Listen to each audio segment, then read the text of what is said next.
Well, I'm in the hoop house. It's November 5th. A relatively mild day, 4 or 5 degrees. Mild for this time of year, I guess. But we are due to have several nights now of colder temperatures, going down to around -5, and then warming up again toward the end of the week. But at any rate, I think that my aje dulce pepper in here is not going to survive that, so I've taken the row cover off of it. And I'm going to pick the ripe ones and the green ones both and take them in. And I think today is going to be moving day for my cachofe, my artichoke. It's looking a bit bedraggled. I'll show you right now. It doesn't appear like the frost really has killed it, but I think it's just dying off from the, generally speaking, the cool weather and the lack of light this time of year. So move it in the basement and see if my idea of keeping it over winter will help it survive, and I'll get more artichokes next year. Time will tell. Anyway, right here, have a look at the remaining, I guess that's them, the aje dulces. Quite a few of them did ripen. Well, they've ripened to the orange stage. They get a little redder than that when they're fully ripe, and there's still a lot of green ones, but these cold nights are going to destroy them, so I will pick those and pull the plant and get that cleaned out of here. There's my poor artichoke, looking like it has seen better days, but it hasn't really died yet. It's just collapsing. There's still a couple of small artichokes on there. I think they're probably too small to do anything with, but anyway, I will struggle the thing out into a wheelbarrow and take it up to the house. Next to it here, the bed of brassicas.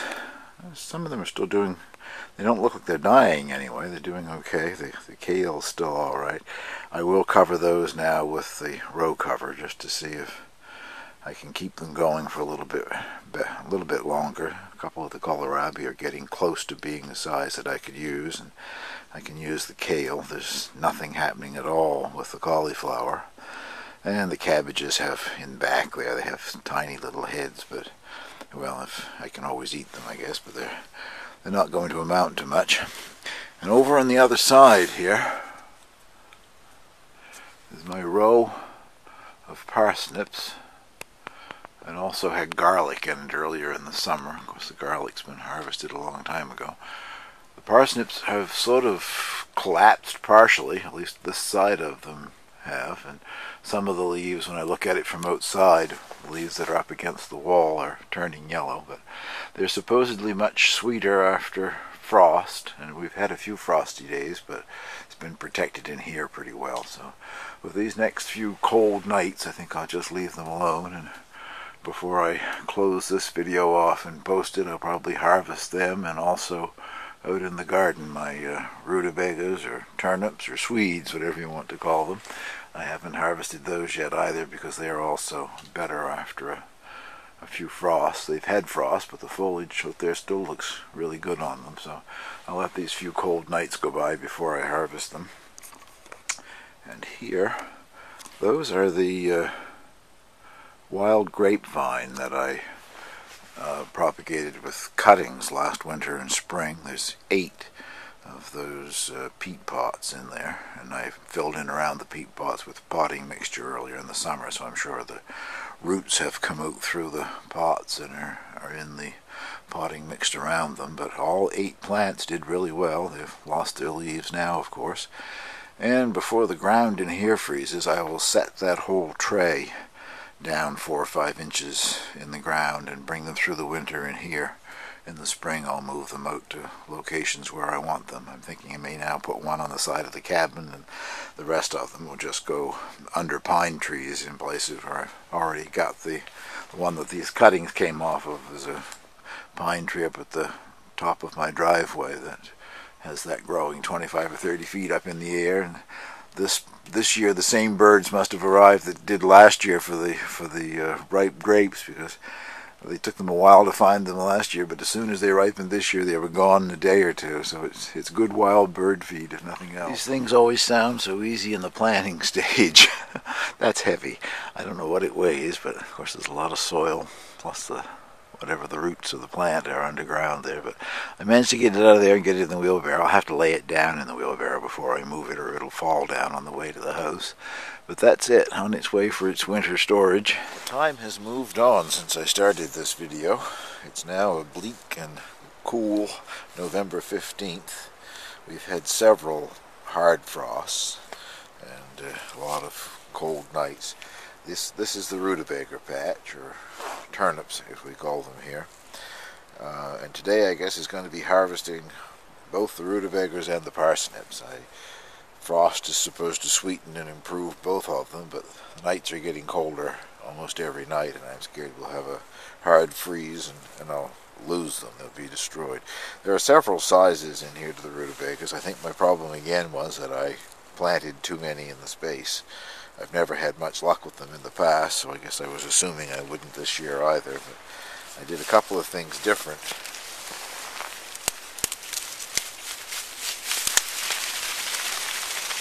Several things different this year, I guess.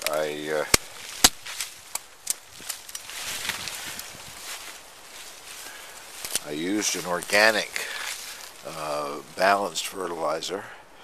I used rock dust, a lot of compost, and I also limed most of my garden, which I hadn't done in years, so I'm really not sure if it's the combination of these things or the fact that it hadn't been limed. Maybe that was a really good benefit. Anyway, that's probably one of the medium-sized ones here.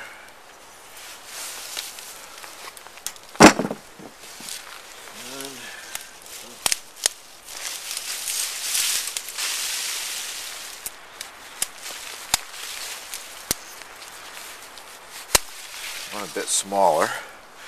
I won't bore you by watching me pull the rest of them. I'll show you the finished crop when I have them all harvested. I've eaten a number of them already. Cooked a couple of them last night actually. They're very, very good, very sweet. I love them. It's one of my favorite vegetables, so I'm glad to see that I'm going to at least have some. I will be blanching and freezing them because I don't want them to go all soft in storage. Well, I finished harvesting the rutabagas, or turnips, and I'll show you those once I've got the parsnips out of the ground and clean them both off and show them to you together. The parsnips have been drooping, but the foliage isn't completely dead yet, but like I said with the rutabagas, I want to pull them because I'm scared we'll get really cold weather and that will destroy them. I've also been pulling some of these and using them. That's probably average of what I've been getting. Did have one that's average for length anyway. I did have one that was much fatter than that the other day. I was surprised when I pulled it up. But anyway, I will continue pulling here and fatter.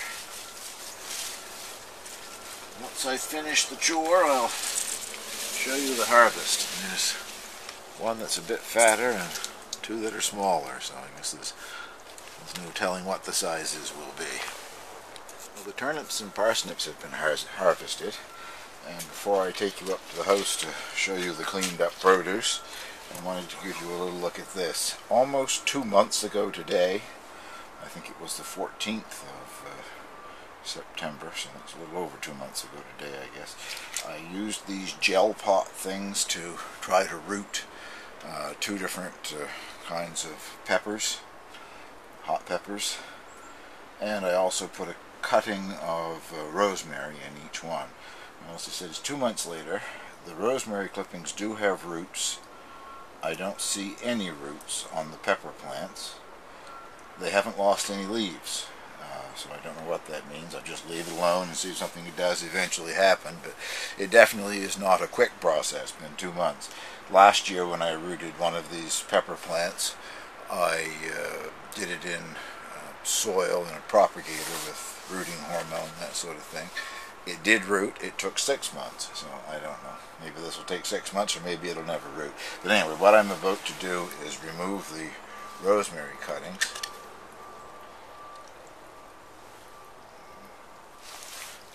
The parsnips on that one.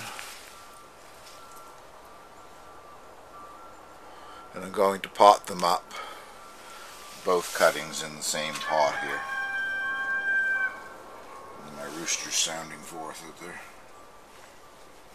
Rosemary I find to be very easy to propagate anyway. Roots very easily. This plant that I took this off of was rooted from cuttings that I bought in a grocery store. Those cuttings of fresh rosemary that you can buy in the herb section. And it grew all summer. I don't think it'll make it through the winter even in here in the hoop house, so I want to start another one to have something to put in the hoop house come spring. Anyway, I will put the gel pots back in the house on the windowsill where they have been. And now let's go have a look at the turnips and parsnips. Well, that's my rutabaga harvest, or turnips as I prefer to call them. Artfully arranged, of course, with the largest ones on top. That's probably the biggest, I guess. And then there are all the way down to something like that, which is the smallest. The large ones I think I will probably dice up, blanch, and freeze. I don't want them to go soft on me. And the smaller ones I will probably cook and eat. I'll keep them in the vegetable drawer in the refrigerator until they're used up. That is the look at the rutabagas anyway. Now let's move on to the parsnips. Well, the same idea here. I guess I've ended up putting the larger ones on top. These are fairly large, and then we go down to a lot that are that size. And I think I'll do the same thing here. I will probably dice up, blanch, and freeze the larger ones and use the smaller ones up fresh. I made a mistake when doing this because I didn't know what I was doing. I guess I'd never planted them before. I used a lot of compost, and that is a mistake when you're growing parsnips. That's what causes this multi-stemmed root, evidently, from what I've been able to read on the internet and see in YouTube videos. If I hadn't used so much of the compost, I wouldn't have had the multi-roots on the stem. So anyway, lesson learned. If I grow them next year again, I won't put in so much compost, just use a lot more organic fertilizer, I guess. And that concludes this little video. Thank you very much for watching. I've given all the greens off of the turnips and the parsnips to the hens, who are out free ranging right now, but I'm sure they will enjoy them when they get back in the coop.